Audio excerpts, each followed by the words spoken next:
comme Martin Luther King. Je rêve qu'à plus de guerre et plus de mort.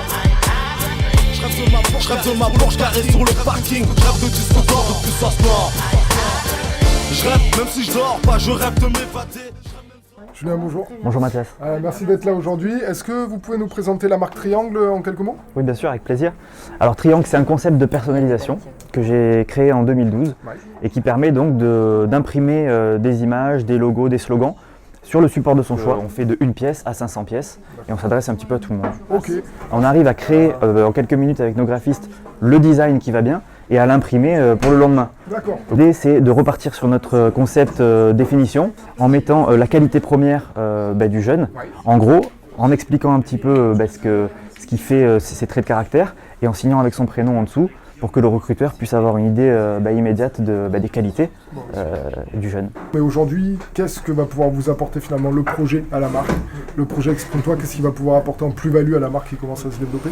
Pour nous, c'est aussi de travailler sur une dimension sociale et puis de montrer que notre société peut aider quelque part des associations et des projets comme le vôtre. Donc c'est un grand honneur de faire partie de l'aventure. Merci pour nous aussi.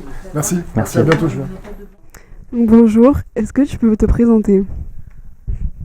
Bonjour, je m'appelle Yacine, j'ai 18 ans, j'habite à Aix. Et comment as-tu entendu parler du projet Exprime-toi?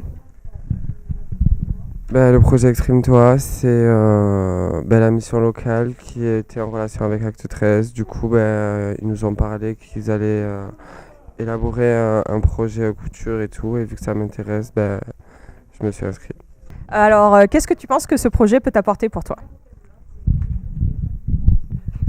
Alors, moi, ce projet, je trouve qu'il est très intéressant par rapport à ce que les personnes qui sont déjà dans le métier de la mode peuvent nous apporter et toute la formation qui est sur la mode et voilà.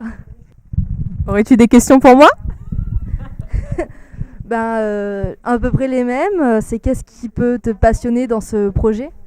Alors moi j'ai fait mes études aux États-Unis et depuis que je suis revenue, ça a été un peu difficile de trouver un poste dans le métier. Donc du coup, ça m'a permis de me redynamiser dans mes recherches. Et surtout, j'ai commencé un projet, je veux me lancer et créer ma propre marque de vêtements. Allons-y. Kader, bonjour. Bonjour. Donc vous êtes chargé de projet à la mission locale du Pays d'Aix. Ce qui nous intéressait dans le projet Exprime-toi, c'est de pouvoir mettre en exergue le volet discrimination. Oui. Puisqu'on voulait sensibiliser les jeunes à cette thématique-là. Alors sur les discriminations, évidemment, on va s'arrêter sur l'étymologie même du mot. Qu'est-ce que ça veut dire discriminer?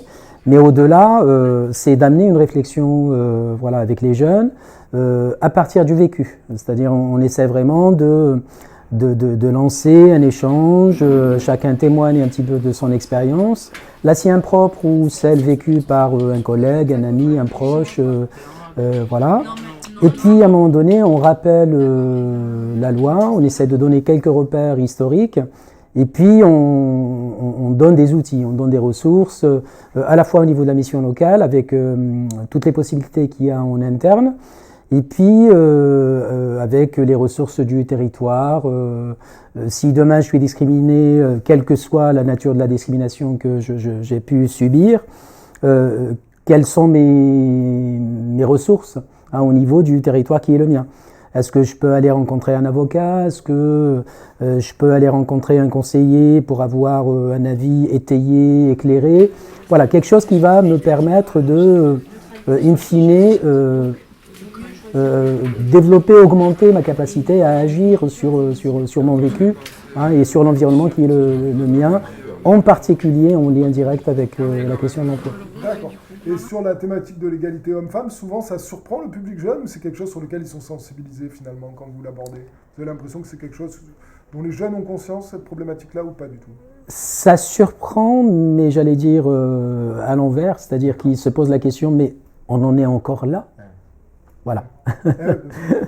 Et oui, et souvent on est amené à dire, oui, absolument, la loi c'est bien, mais ça ne suffit pas, il faut la rappeler, et constamment la rappeler. Et donc on est là justement pour faire ce travail-là. Merci, Kader. Je vous en prie.